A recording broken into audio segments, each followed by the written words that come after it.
Good morning, traders. Have you ever wondered how Forex trades are measured? Today, we're breaking down one of the most fundamental concepts in trading.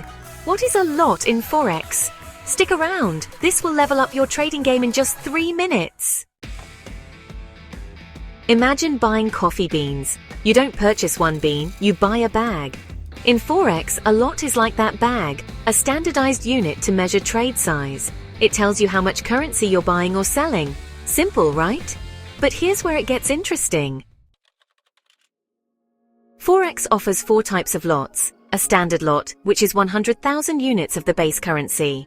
For example, trading EUR/USD with a standard lot means you're moving 100,000 euros. Each pip here is worth around $10. A mini lot, which is 10,000 units. A pip here, roughly $1. A micro lot, which is 1,000 units and is worth 10 cents per pip and is perfect for beginners. And a nano lot, 100 units, though not all brokers offer this. Why does this matter? Smaller lots equal smaller risks. If you're new or have a modest account, micro lots let you trade without blowing up your balance. Here's the golden rule. Lot size directly impacts your risk. Let's say you risk 1% of a $1,000 account on a trade. That's $10. With a micro lot, which is 10 cents per pip, you can lose 100 pips before hitting your limit. But with a standard lot, just 1 pip. Scary, huh? This is where leverage comes in. Leverage lets you control larger positions with less cash, but be careful.